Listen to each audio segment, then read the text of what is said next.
Hi folks, it's Anthony from Lloyd's Auctions and I am extremely proud to present to you this 1972 Holden HQ Monaro GTS two-door coupe. The HQ Monaro GTS needs no introduction. It is simply one of the most important and desirable Australian performance cars you can get.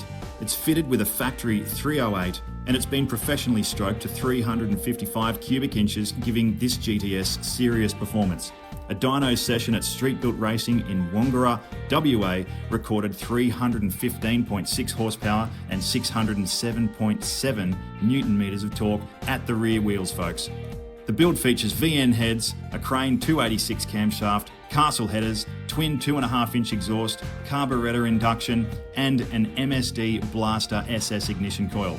The vendor also advises a Muncie M22 Rock Crusher 4-speed manual gearbox and a 9-inch diff. Besides extensive and meticulous work done to the engine, most of the car presents as factory, with factory GTS steering wheel with GTS badge, factory GTS bucket seats and houndstooth inserts, rally wheels with Holden center caps. It's got full GTS side vents and badging, a dual exhaust system, and you'll get the dyno sheet included with the purchase.